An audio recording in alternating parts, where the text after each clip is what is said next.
Ooh, that looks tasty. You remember the sun? No, of course you don't. You weren't even born. But boy, I remember the sun. We took it for granted back then. That was before Sheol covered the moon and spread across the earth. I would give anything just to see the sun one more time. But with the shadows, well, we're doomed to a life on this cold, cold rock. And if we're lucky, a quick death. Welcome, folks. Today, The Hungry Gamer is back with another Kickstarter preview. And today, we are talking about Sheol from Lunar Oak Studios, designed by Gabriele Porro, with art by Elena Bandi and Mirko Tricani. Now, before I get started, please make sure you turn on your Klingon subtitles, because if I make any mistakes in the brief rules overview, that is where you'll find the corrections. In addition, I need to point out that this is a prototype. Everything out here is subject to change. In fact, some of the rules are possibly going to change a little bit as well. And as another reason to make sure your Klingon subtitles are on, the rules may have actually changed a little bit since what I had mailed to me from Italy arrived, because they are still in development and making small shifts here and there. And in addition to that, I'm also working on a playthrough video, and you will find a link to that down in the description of this video if you want to see how the game plays out. Sheol is a story-based adventure game with RPG elements, tile laying puzzle elements, city building elements, and resource management elements, all wrapped into this one delightful package. And the story behind the game is, in the future, after we've colonized the moon and have crazy technology, one of the expeditions to the dark side of the moon didn't come back, and they kept sending people to see what's going on. They couldn't get any information, and then eventually this darkness started flowing over the moon. It covered the entire moon and eventually came down and covered the planet. Inside this darkness are these shadows, and these creatures basically have destroyed the entire world. The only thing that is left is the citadel, which is here in the middle of the board. I'll let you see a picture of that a little closer, and I'm going to put it down flat so you can see it a little better. And that's a good time to tell you that this will be a miniature in the final game. So all life is here in this citadel, and the only way to fight and hold off the shadows is with this new resource called Lux, which is this bright white light here. And that is what is used to fight them. Now, if you are not interested in how this game is played and just want to jump ahead to my final thoughts, then you want to jump to the timestamp on the screen right now. For those of us still here, let's do a quick rundown. Now, what you are seeing in front of you is the citadel and the surrounding area. Each one of these cards here represents a land. We have three kinds of land. We have Chronicle lands, Forgotten lands, and Shadow lands. And part of the game is you'll be making your way out and exploring those different lands with your various scouts. You can see one of them right here. And what your scouts are doing is they are your heroes. That is who you are playing. Now, it's all the way off the screen. You can't see it because this is a very large board. Each player has their own character card. And on their character card, it tells you how many vials of Lux they have, how many light shield cards they get to draw each turn, who they are, their special power if they get a critical, then their movement, their base movement of 2, and they can add a bonus of 1 movement for each Lux they spend. Then, on either side of their cards, you add their weapons and their light source. Weapons you use to fight, and light source you use to reveal shadows and build the light stream, which I'll tell you about in just a minute. And the base game comes with 4 characters. And your characters start out in the Citadel at the beginning of the game. In addition to that, if you look all the way down here, you'll see this little character board, which is where you track how many actions you have. You have a base of 3 actions. Your movement, you can use your movement whenever you want in your turn, paying Lux to get more as you go.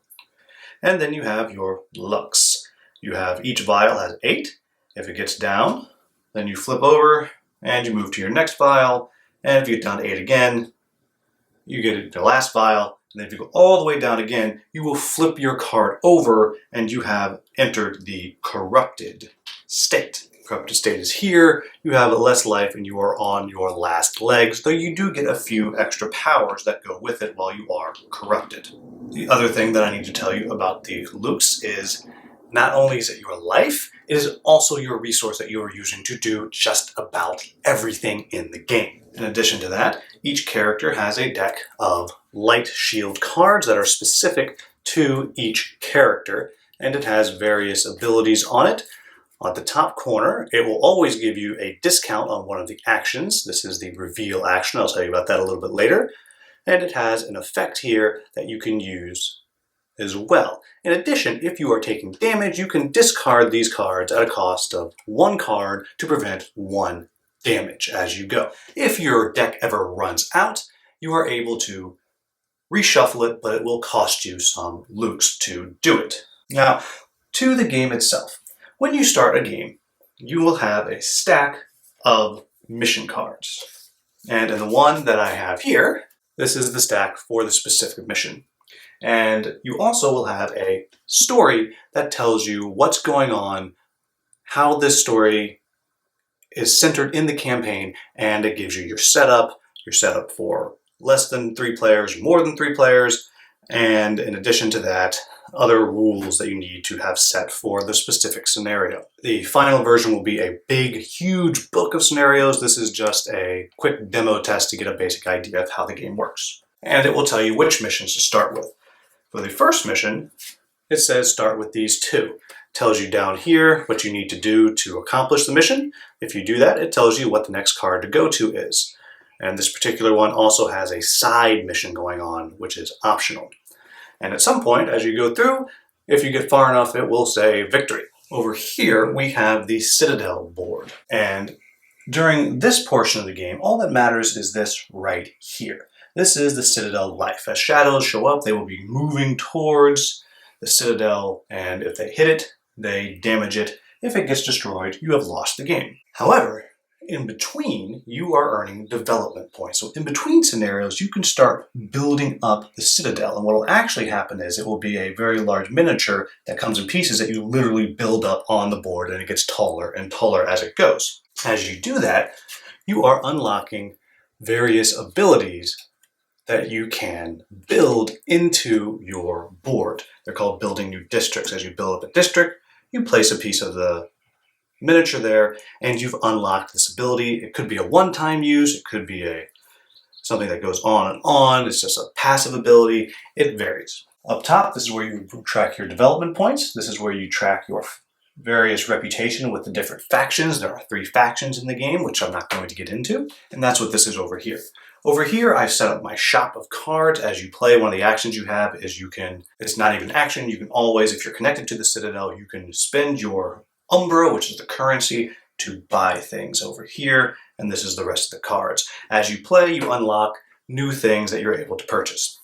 Over here, this is where you are tracking the Shadow Menace. As this moves up, the scenario will tell you at what point in the game you will have to draw one of these Menace cards. I have it set up for my playthrough I'm doing later, and it is right there on the 3rd turn is when I'll flip that card. Up here is where you track boss life and boss damage. Now, the way a turn works is you start out with the shadow phase. And again, the details of how many dice you roll are in the scenario. So what will happen is, in the shadow phase, the first thing is the bosses will move, then the lieutenants, which are called heralds, will move, then the regular shadows will move. Now, right now, there are none out there. But what happens is, you're going to take one of these Sheol dice, which has all these different symbols on it, and a gravity die, which has the alpha and the omega, which is omega and alpha on there as well. And what you're going to do is you're going to roll your dice when it comes time to spawn. And you look, and you see here, alpha, and here we have the circle spawn point. And what you do is you go to your big black bag and you reach in and you pull out your shadows. And so since I rolled this symbol, which is here, there, and there, each one of those would spawn a shadow. So I go to my bag, I draw out my 3 blips. These are disturbances that are moving around in the darkness. We don't know what they are. And you place it on the corner closest to the citadel, wherever it is. If at some point the shadow is revealed, I'll talk about that in a little bit, you flip it over and you see what symbol you have on there, and then immediately that miniature would come out and take its place. In this case, we have the giant moth-looking critter there, which would come out, take its place, and then it now has new stats. Here, this is what the monster actually is. And it has what happens when it's revealed. In this case, it moves away from the scouts. Revealing shadows is important because it is easier in that case to actually hit them and kill them, and it is harder for them to hit you. If a blip gets next to you and attacks you, it has more of a chance of doing 2 damage to you. Movement of your shadows, which again, as I mentioned, comes earlier in the phase, is done simply with this die here. You simply roll it, and if it is the omega, they're all going to move towards the omega axis, like so. Just one. If I rolled the alpha, they would move towards the alpha axis. Once they're on these lines here, they always move straight forward towards the citadel. You'll notice some of them have a plus there. That means they move twice. If at any time they hit the citadel, whether it be here on the side or through there, the citadel takes whatever the damage is listed on their card here from their total prosperity, which is the same as life for the citadel. Now, then comes the player phase. Each player has 3 actions at the beginning of the game. As you level up, I suspect you'll be able to get more. And you have a choice of actions that you can do.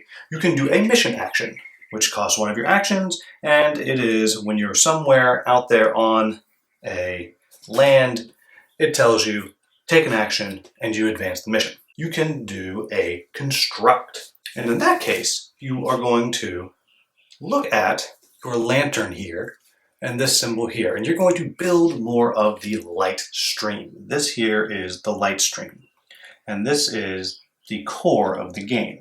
When you step out onto the light stream, so you use your movement, and again, remember you can use your movement whenever you want, break it up how you want. So in this case, my pioneer has moved 1, so I'd slide that down. Then he's going to take a construct action. To do that, you look right here and you see it costs him 2 looks, and he gets to build 2 more tiles of light stream. So I would reach into another bag and I would pull out 2 more tiles, and then I can add them to my light stream as long as it falls into the pattern here on the card. So I could put a tile here, here, here, or here. In this case, I will just do that. You will notice that there are symbols on there. If at any time, like in this case I do, if you have 3 matching symbols, you've formed a triplet, which means you immediately gain 3 umbra, which is the currency in the game, and then you flip each of these over, and now they are all damaged. The light stream is not as strong.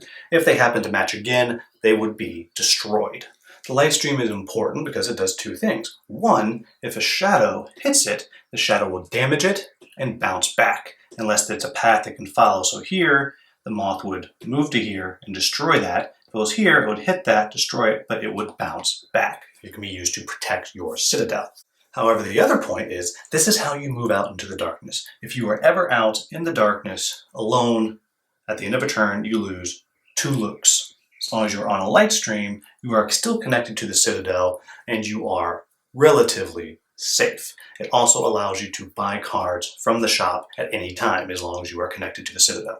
With this, it allows you to move out and get to various lands. And so I will simply add 1 here.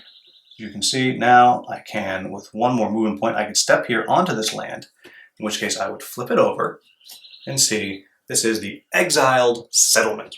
Then, you see EX, I would go to this massive stack of cards here, go through until I found EX 1. Now, I'm going to be using this in my playthrough, so I don't want to see exactly what it is, but when you find it, you read the story here, and you usually have a choice to make. You choose what you're going to do, you flip over, and you find out the result.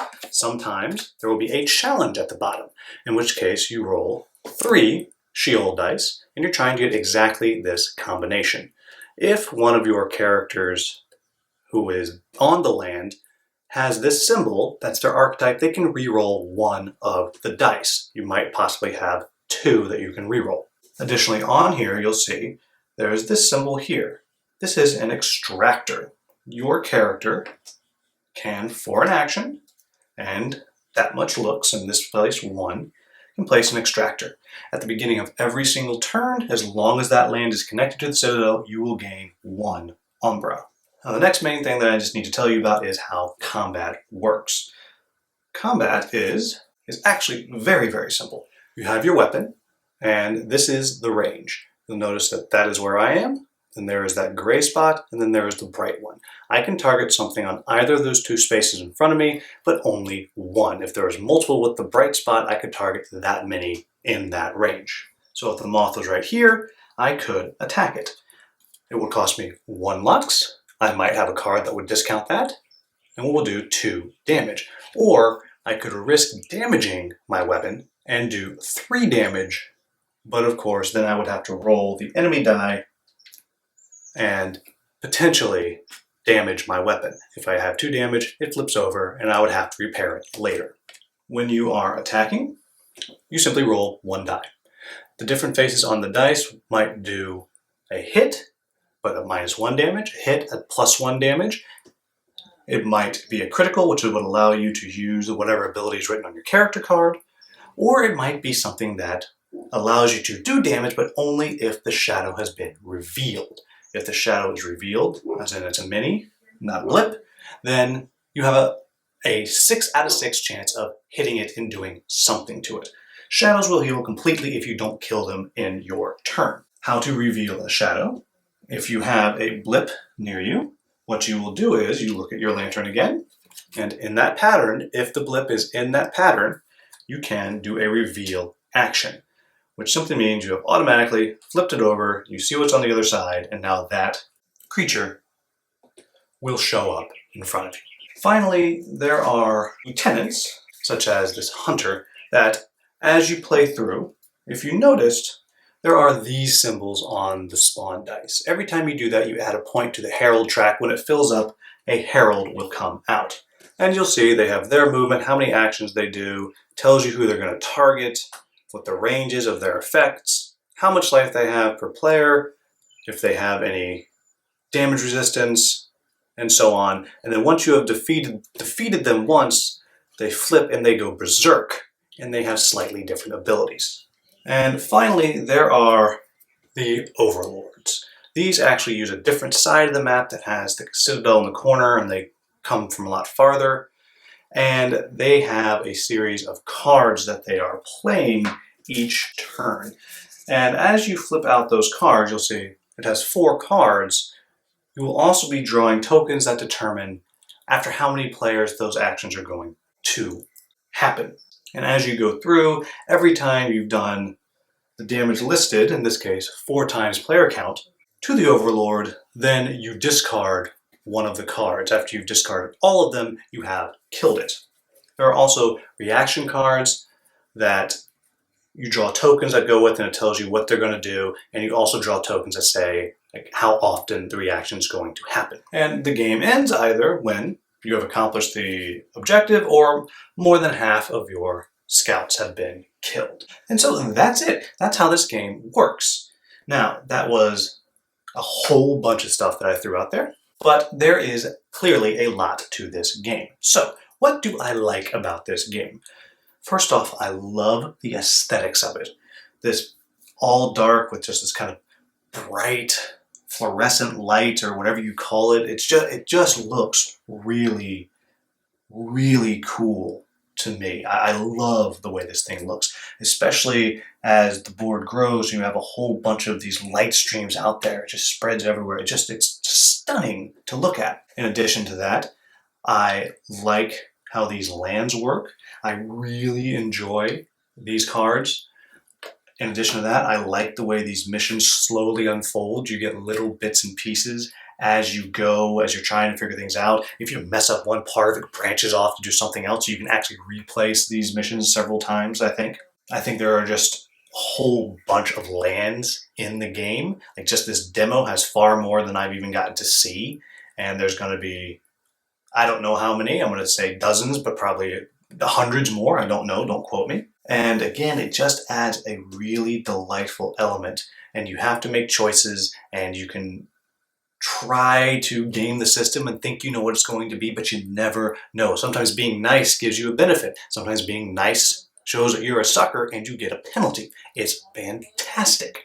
I also really like the challenge of the light stream, how you have to do it. So you have to make choices. Where are you going to go? Because you can't go everywhere, because you will run out of looks, and then of course you will die. I also like that there is the corrupted version of the characters. When you're almost dead, suddenly the shadows are kind of getting into you a little bit, and then you can run around off the board, and then you can use the stronger ability of your weapons without any penalty, but of course you're slowly dying. I also like this kind of unknown, that you don't know what shadows are coming at you, and they come and they come and they come. It doesn't stop. They're showing up every single turn, and you have to accomplish your quest quickly. You cannot dilly-dally, or you will guaranteed lose. I like how if you hit them with light, you can see them, you know what it is, they're easier to kill, it's harder for them to hit you. It just feels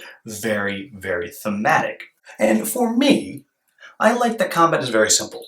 It's just a simple one die, you know what happens, you beat it or you didn't, move on. It's super, super fast, which makes this more of an adventure game and less of a dungeon crawl kind of game.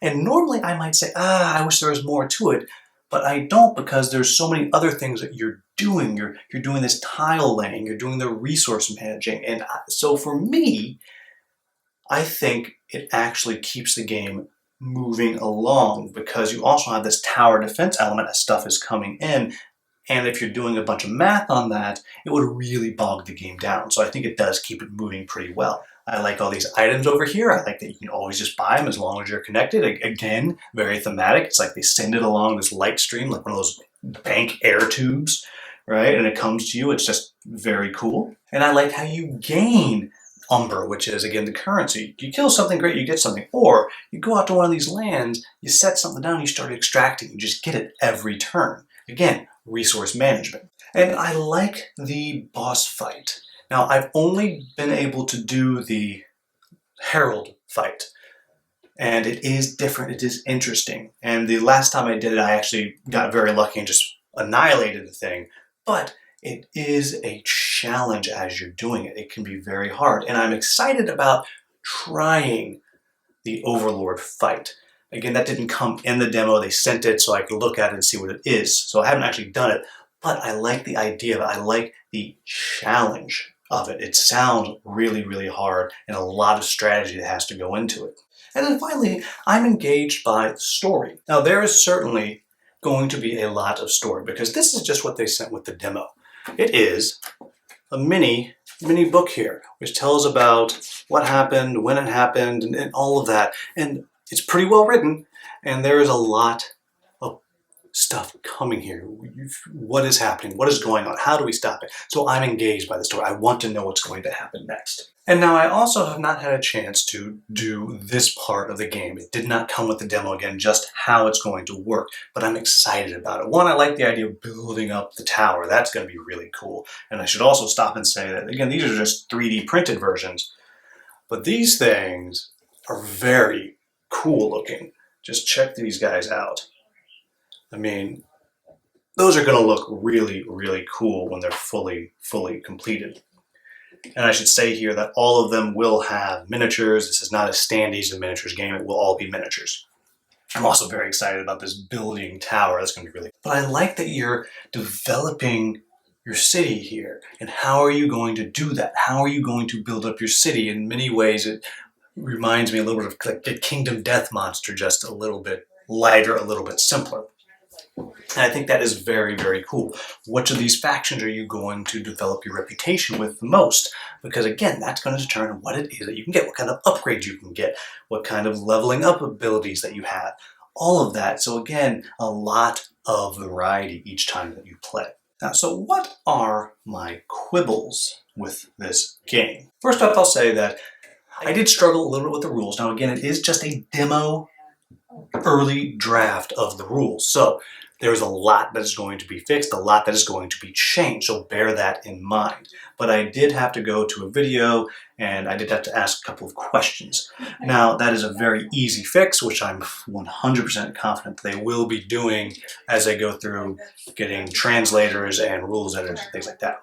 And then the next thing that I'll just have to add is, and I've already said this, is that I love the idea of this. I'm excited about the boss fight in theory. I have not gotten to try them, so I'm not saying it's a bad thing, I'm just saying keep that in mind. I'm only recommending that based off of what it seems like it will be and a little bit of puttering I got to do with the boss, but again, not without a scenario to work from. The next thing I will throw out there is, and again, I've already alluded to this is not a dungeon crawl. I just want to be very clear about this. This is not a dungeon crawl. This is a tower defense, tile laying, resource management adventure game with some RPG in there and city building. So it's a lot of things, but it's not a dungeon crawl. And again, that's fine with me, just making sure that if you're watching this, that you are very clear as to what it is that you are getting. You're not going to be exploring beyond this board, or perhaps the flip side, which is just bigger for boss fights.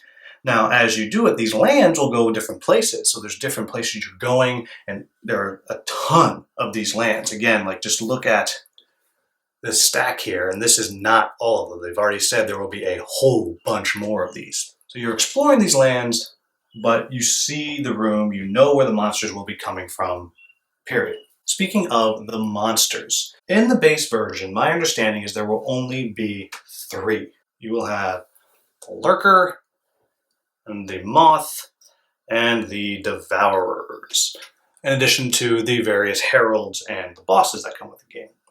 And for me, I wish there was more than just 3. And my understanding is there will be an optional expansion you can buy, or perhaps for stretch goals they'll unlock some more. But I wish there was more than just the 3, because I feel like that might get a little bit stale. In my experience with these games, really, I feel need 5 or 6 enemies to really keep the game feeling fresh. I know for some people they want more, but that is not me. And so that's it, folks. I think this is a fascinating game.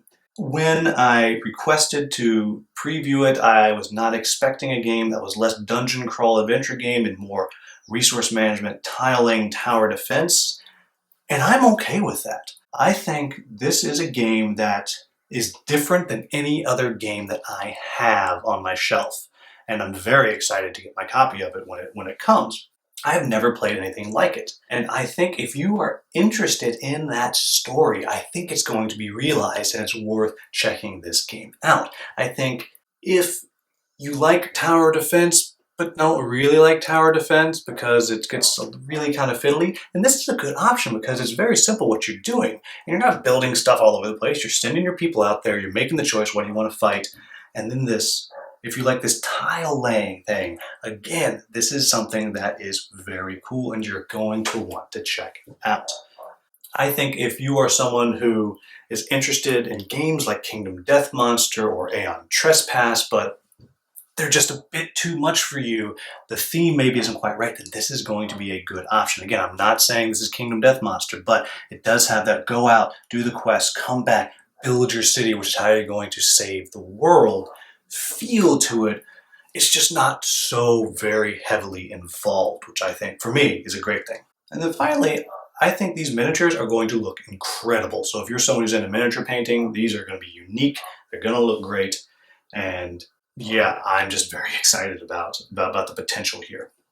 So there you have it, folks. That is Sheol, coming to Kickstarter very soon. There will be links for more information and a link to the playthrough as well in the description. If I made any mistakes in the brief overview, please let me know in the comments with a timestamp and I will get that into the Klingon subtitles. If you found this video useful, please like, subscribe, and share. As always, thank you so much for watching and have a wonderful, wonderful day.